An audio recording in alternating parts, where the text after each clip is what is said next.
ಇನ್ನು ಬೀದರ್ ಜಿಲ್ಲೆಯ ಜನರೇ ಸರ್ಕಾರದ ಹಣವನ್ನ ಸಾರ್ವಜನಿಕರ ತೆರಿಗೆ ದುಡ್ಡನ್ನ ಹೇಗೆ ಲೂಟಿ ಹೊಡೆಯಲಾಗುತ್ತದೆ ಅನ್ನೋದಕ್ಕೆ ಇವತ್ತು ನಮ್ಮ ವಾಹಿನಿ ಮತ್ತೊಂದು ಭೀಕರ ಸತ್ಯವನ್ನ ನಿಮ್ಮ ಮುಂದೆ ಇಡ್ತಾ ಇದೆ. KKRDB ಯೋಜನೆಯಡಿ ಅಧಿಕಾರಿಗಳು ಮಾಡಿರೋ ಆ ಮಹಾನ್ ಸಾಹಸವನ್ನ ನೋಡಿದ್ರೆ ನಿಮಗೆ ತಲೆ ತಿರುಗೋದಂತೂ ಗ್ಯಾರಂಟಿ. ಬಸ್ ಬಾರದ ಜಾಗದಲ್ಲಿ, ಬಸ್ಸೇ ನಿಲ್ಲದ ರಸ್ತೆಯಲ್ಲಿ ಬರೋಬ್ಬರಿ ಲಕ್ಷ ಲಕ್ಷ ಖರ್ಚು ಮಾಡಿ ಬಸ್ ಸ್ಟ್ಯಾಂಡ್ ಅನ್ನು ಕಟ್ಟಿದ್ದಾರೆ. ನಮ್ಮ ಬುದ್ಧಿವಂತ ಅಧಿಕಾರಿಗಳು ಈ ಬಗ್ಗೆ ನಮ್ಮ ಪ್ರತಿನಿಧಿ ಹಮಿಲಾಪುರ ಗ್ರಾಮದ ಗ್ರೌಂಡ್ ಝೀರೋದಿಂದ ನಡೆಸಿರೋ ವಿಶೇಷ ವಾಕ್ಥ್ರೂ ಇಲ್ಲಿದೆ ನೋಡಿ. ನಾವೀಗ ರಹೀಂ ಖಾನ್, ಮಾಜಿ ಸಚಿವರಂತ ರಹೀಂ ಖಾನ್ ಅವರ ವಿಧಾನಸಭಾ ಕ್ಷೇತ್ರದ ವ್ಯಾಪ್ತಿಗೊಳಪಡುವ ಅಮಲಾಪುರ ಗ್ರಾಮದಲ್ಲಿದ್ದೇವೆ.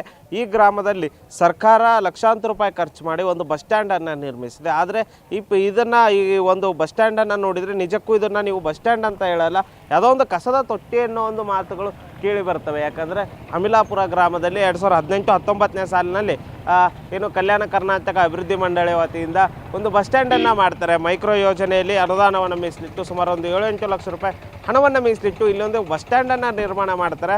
ಆದರೆ ಈ ಬಸ್ ಸ್ಟ್ಯಾಂಡ್ ಈಗ ಸದ್ಯ ಬಸ್ ಸ್ಟ್ಯಾಂಡ್ ಆಗಿ ಉಳಿದಿಲ್ಲ, ಯಾವುದೋ ಒಂದು ಕಸದ ತೊಟ್ಟಿಯಾಗಿ ಉಳಿದಿದೆ. ನೋಡ್ತಾ ಇರ್ಬೋದು ನೀವು ದೃಶ್ಯಾವಳಿಗಳಲ್ಲಿ. ಈ ಒಂದು ಬಸ್ ಸ್ಟ್ಯಾಂಡ್ ಅಂದರೆ ಕೂರ್ಲಿಕ್ಕೆ ಚೇರ್ ಇರ್ತವೆ, ಒಂದು ಲೈಟ್ ಇರ್ತದೆ. ಇಲ್ಲ ಸಾಮಾನ್ಯವಾಗಿ ಏನು ಈ ರೀತಿಯಂಥ ಬಸ್ ಸ್ಟ್ಯಾಂಡ್ಗಳು ಬೀದರ್ ನಗರದಲ್ಲಿ ನಿರ್ಮಿಸಿದರೆ ಅಲ್ಲಿ ಫ್ಯಾನ್ ವ್ಯವಸ್ಥೆ ಕೂಡ ಇರ್ತದೆ. ಆದರೆ ಇಲ್ಲಿ ಯಾವುದೇ ಒಂದು ವೈರು ಕಾಣಿಸ್ತಿರೋದನ್ನು ನೋಡಿದರೆ ಎಲ್ಲೋ ಒಂದು ಕಡೆ ಸಂಪೂರ್ಣವಾಗಿ ಇದನ್ನು ಬೇಕಾಬಿಟ್ಟಿಯಾಗಿ ಕೆಲಸ ಮಾಡ್ದಂಗೆ ಕಾಣಿಸ್ತಾ ಇದೆ. ಇಲ್ಲಿ ಒಂದೂ ಕೂಡ ಒಂದು ಚೇರ್ ಇಲ್ಲ. ಈಗಾಗಲೇ ಇದನ್ನ ಕಟ್ಟಿ ಒಂದು 4-5 ವರ್ಷವೂ ಆಗಿಲ್ಲ. 18-19 ಅನುದಾನ ಇದು, 20-21ರಲ್ಲಿ ಕಟ್ಟಿರೋದು. ಈಗ ಆಲ್ರೆಡಿ ಇಲ್ಲೆಲ್ಲ ನೋಡ್ತಾ ಇರ್ಬೋದು ಯಾವ ರೀತಿಯಾಗಿ ಕಿತ್ಕೊಂಡು ಬಂದಿದೆ ಅಂತ. ಎಲ್ಲ ಬಿಲ್ಡಿಂಗ್ ಕಿತ್ಕೊಂಡು ಬಂದಿದೆ. ಇಲ್ಲೊಂದಿಷ್ಟಂತರೂ ರಾಡ್ಗಳೇ ಬಂದಿವೆ ಆಚೆಗೆ. ಅಂದರೆ ಇಲ್ಲಿ ಜನ ಓಡಾಡಿದ್ರು ಕೂಡ ಅವ್ರಿಗೆ ಕಾಲಿಗೆ ಬಡ್ದು ಏನೋ ಒಂದು ಗಾಯ ಆಗೋ ರೀತಿಯಲ್ಲಿ ಕೂಡ ಇದೆ. ಯಾವ ರೀತಿ ಅಂತ ವ್ಯವಸ್ಥೆ ಇದೆ ನೋಡ್ತಾ ಇರ್ಬೋದು ನೀವು. ಇದನ್ನು ನಿಜಕ್ಕೂ ನೀವು ಬಸ್ ಸ್ಟ್ಯಾಂಡ್ ಅಂತ ಸಾರ್ವಜನಿಕರು ಕರಿಬೇಕಾ ಇಲ್ವಾ ಅಂತ ಏನೋ ನಮ್ಮ ವೀಕ್ಷಕರೇ ಹೇಳಬೇಕು. ಇದನ್ನು ಬಸ್ ಸ್ಟ್ಯಾಂಡ್ ಅಂತ ಯಾವನು ಮಾಡಿದಾನೋ, ಯಾರು ಕಟ್ಟಿದಾರೋ ಗೊತ್ತಿಲ್ಲ. ಆದರೆ ಕಲ್ಯಾಣ ಕರ್ನಾಟಕ ಅಭಿವೃದ್ಧಿ ಮಂಡಳಿಯಿಂದ ಬರುವಂಥ ಹಣವನ್ನು ಈ ರೀತಿ ದುರುಪಯೋಗ ಮಾಡ್ತಿರೋದು ಅಥವಾ ನಿರ್ಲಕ್ಷ್ಯತನದಿಂದ ಏನು ಬೇಕಾಬಿಟ್ಟಿ ಕಾಮಗಾರಿಗಳನ್ನ ಮಾಡೋದ್ರಿಂದ ಸಂಪೂರ್ಣವಾಗಿ ಇದು ಸಾರ್ವಜನಿಕರ ತೆರಿಗೆ ಹಣ ಪೋಲಾಗ್ತದೆ ಅಂತ ಹೇಳ್ಬೋದು. ನೋಡ್ತಾ ಇರ್ಬೋದು ನೀವು ಬಸ್ ಸ್ಟ್ಯಾಂಡ್ನ ಇದು ದೃಶ್ಯ ನೋಡಿದರೆ ನೀವು ಬಸ್ ಸ್ಟ್ಯಾಂಡ್ ಅಂತ ಹೇಳಲ್ಲ. ಇಲ್ಲಿ ಮೇಕೆ ಬಂದು ಕೂಡುತ್ತೆ, ನಾಯಿ ಬಂದು ಕೂಡುತ್ತೆ, ಹಂದಿಗಳು ತಿರುಗಾಡುತ್ತೆ. ಇದನ್ನು ಯಾಕೆ ಮಾಡಿದಾರೋ ಸಾರ್ವಜನಿಕರು ಇಲ್ಲಿ ಒಂದಿನೂ ಉಪಯೋಗ ಮಾಡಿಲ್ಲ ಅನ್ನೋ ಮಾತುಗಳು ಕೂಡ ಕೇಳಿ ಬರ್ತೀವಿ. ಯಾಕಂದರೆ ಬಸ್ ನಿಲ್ಲೋದು ನೋಡ್ತಾ ಇರ್ಬೋದು ನೀವೀಗ. ಇಲ್ಲಿ ಬಿಲ್ಡಿಂಗ್ ಕಾಣಿಸ್ತಾ ಇದೆ, ಪಕ್ಕದಲ್ಲಿ ಇರೋ ಬಿಲ್ಡಿಂಗು. ಇದು ಹಳೆ ಬಸ್ ಸ್ಟ್ಯಾಂಡು. ಮೊದಲು ಇದ್ದಿದ್ದಿಲ್ಲೇ ಬಸ್ ಅಲ್ಲಿ ರೋಡಿಗೆ ನಿಲ್ತವೆ. ಈ ಒಳಗಡೆ ಈ ಬಸ್ಸು ಅಂತೂ ಬರಲ್ಲ, ಅಲ್ಲಿ ರೋಡಿಗೆ ನಿಲ್ತವೆ. ಅದು ಕಾಣಂಗೂ ಇಲ್ಲ ಆ ಕಡೆಯಿಂದ ಬಸ್ಗಳು. ಯಾಕೆ ಮಾಡಿದಾರೋ, ಅನುದಾನವನ್ನು ಹೊಡಿಬೇಕು, ದುಡ್ಡನ್ನು ಎಬ್ಬಿಸ್ಬೇಕಂತ ಮಾಡಿದಾರೋ ಗೊತ್ತಿಲ್ಲ.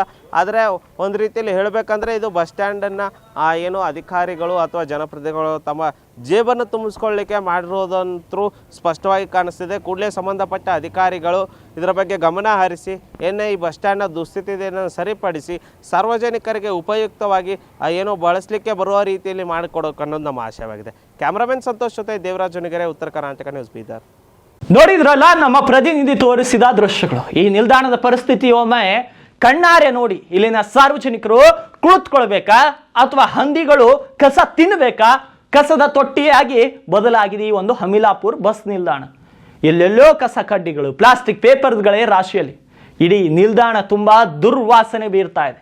ಸ್ವಚ್ಛತೆ ಅನ್ನೋದು ಈ ಇಲಾಖೆಯ ಡಿಕ್ಷನರಿಯಲ್ಲಿಯೇ ಇಲ್ಲದಂತಾಗಿ ಹೋಗಿದೆ.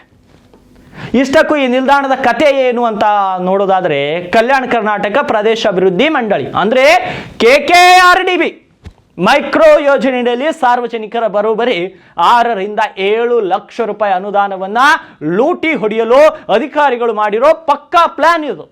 ಈ ನಿಲ್ದಾಣವನ್ನ ನಿರ್ಮಿಸಿದ್ದು ಬೇರೆ ಯಾರು ಅಲ್ಲ, ಭ್ರಷ್ಟಾಚಾರದ ಆರೋಪಗಳನ್ನ ಬೆನ್ನಿಗೆ ಹೊತ್ತುಕೊಂಡಿರೋ ಇದೇ KRIDL ನ ಇಲಾಖೆ. ಯಾವ ಜಾಗದಲ್ಲಿ ಬಸ್ ನಿಲ್ಲುವುದೋ ಇವ್ರಿಗೆ ಗೊತ್ತೇ ಇಲ್ಲ. ಯಾವ ರಸ್ತೆಯಲ್ಲಿ ಸಾರ್ವಜನಿಕರು ಬಸ್ಸಿಗಾಗಿ ಕಾಯುವುದೋ ಅಲ್ಲಿ ಕಟ್ಟಬೇಕು. ಅದನ್ನು ಎಲ್ಲಿ ಕಟ್ಟಿದಾರೋ ಅವರಿಗೆ ಗೊತ್ತು. ಅಂತಹ ಜಾಗದಲ್ಲಿ ಹೋಗಿ ಈ ಅವೈಜ್ಞಾನಿಕ ಬಸ್ ತಗ್ಗುಂದಾಡವನ್ನು ನಿರ್ಮಿಸಿದ್ದಾರೆ. ಯಾಕೆ ಕಟ್ಟಿದ್ದಾರೆ ಗೊತ್ತಾ? ಇದು ಜನರಿಗೆ ಅನುಕೂಲ ಆಗಲಿ ಅಂತ ಖಂಡಿತ ಅಲ್ಲ. ಕೇವಲ ಬಿಲ್ ಪಾಸ್ ಮಾಡಿಕೊಂಡು ಕಮಿಷನ್ ಹಣವನ್ನು ಜೇಬಿಗೆ ಇರಿಸಿಕೊಂಡು ಈ ಅಧಿಕಾರಿಗಳು ಈ ರೀತಿ ಬಸ್ ಇಲ್ಲದ ಜಾಗದಲ್ಲಿ ನಿಲ್ದಾಣವನ್ನು ನಿರ್ಮಿಸಿ ಸರ್ಕಾರದ ಹಣಕ್ಕೆ ಕೊಳ್ಳೆಯನ್ನು ಇಟ್ಟಿದ್ದಾರೆ. ಸಾರ್ವಜನಿಕ ಆಸ್ತಿಗಳ ಸಂರಕ್ಷಣೆ ಮಾಡಬೇಕಾದ ಅಧಿಕಾರಿಗಳು ಇಂದು AC ರೂಮಲ್ಲಿ ಕುಳಿತು ಮಜಾ ಮಾಡ್ತಿದ್ದಾರೆ. ಕೋಟಿ ಕೋಟಿ ಸರ್ಕಾರಿ ಹಣವನ್ನ ಈ ರೀತಿ ಕಸದ ಪಾಲ್ ಮಾಡ್ತಿರೋ ಈ KRIDL ಅಧಿಕಾರಿಗಳಿಗೆ ಕನಿಷ್ಠ ಜವಾಬ್ದಾರಿ ಕೂಡ ಇಲ್ಲದಂತಾಗಿದೆ. ಯಾವುದೇ ನಿರ್ವಹಣೆ ಇಲ್ಲದ ಈ ನಿಲ್ದಾಣ ಇಂದು ಆ ಭೂತ ಬಂಗಲೆ ಅಂತೀವಲ್ಲ ಆ ರೀತಿಯಾಗಿ ಹೋಗಿದೆ. ಸ್ಥಳೀಯ ಗ್ರಾಮಸ್ಥರು ಇವತ್ತು ಈ ಅಮಲಾಪುರ ಬಸ್ ಸ್ಟ್ಯಾಂಡ್ನ ಅವ್ಯವಸ್ಥೆಯನ್ನು ನೋಡಿ ತೀವ್ರ ಆಕ್ರೋಶ ವ್ಯಕ್ತಪಡಿಸಿದ್ದಾರೆ. ನಮ್ಮ ಹಳ್ಳಿಗೆ ಬಸ್ಸೇ ಬರಲ್ಲ, ಇನ್ನು ಈ ಬಸ್ ಸ್ಟ್ಯಾಂಡ್ಗೆ ಜನ ಹೇಗ್ರಿ ಬರ್ತಾರೆ ಸರ್ ಅಂತ ಕೇಳ್ತಾ ಇದ್ದಾರೆ. ಕೇವಲ ಕಮಿಷನ್ಗಾಗಿ ಅಧಿಕಾರಿಗಳು ಈ ರೀತಿ ಮಾಡಿದ್ದಾರೆ ಅಂತ ಜನ ಉಗಿತಾ ಇದ್ದಾರೆ ಇವರಿಗೆ. ನಾವು ನೇರವಾಗಿ ಬೀದರ್ ಜಿಲ್ಲಾಡಳಿತವನ್ನ ಮತ್ತು KRIDL ಇಲಾಖೆಯನ್ನ ಪ್ರಶ್ನೆ ಮಾಡ್ತಾ ಇದ್ದೀವಿ. ಸಾರ್ವಜನಿಕರ 7 ಲಕ್ಷದ ಹಣವನ್ನ ಈ ರೀತಿ ಕಸದ ತೊಟ್ಟಿಗೆ ಹಾಕಲು ನಿಮಗೆ ಯಾರು ಅಧಿಕಾರ ಕೊಟ್ಟಿದ್ದು? ಬಸ್ ಬಾರದ ಜಾಗದಲ್ಲಿ ನಿಲ್ದಾಣ ಕಟ್ಟಲು ಅನುಮೋದನೆ ನೀಡಿದ ಆ ಮಹಾನ್ ಅಧಿಕಾರಿ ಆದ್ರೆ ಯಾರ್ರೀ? ತಕ್ಷಣವೇ ಈ ನಿಲ್ದಾಣದ ಬಗ್ಗೆ ತನಿಖೆ ಆಗಬೇಕು ಹಾಗೂ ತಪ್ಪಿಸಿದ ಅಧಿಕಾರಿಗಳ ವಿರುದ್ಧ ಕಠಿಣ ಕ್ರಮ ಕೈಗೊಳ್ಳಬೇಕು ಅಂತ ಸ್ಥಳೀಯರು ಆಗ್ರಹಿಸ್ತಾ ಇದ್ದಾರೆ. ನೋಡ್ಬೇಕು ಈಗಲಾದರೂ ಅಧಿಕಾರಿಗಳು ನಿದ್ರೆಯಲ್ಲಿದ್ದಾರೆ, ಎದ್ದು ಉತ್ತರ ಕೊಡ್ತಾರ ಅಥವಾ ಉತ್ತರ ಕೊಡೋದ್ರಲ್ಲಿ ಜಾರ್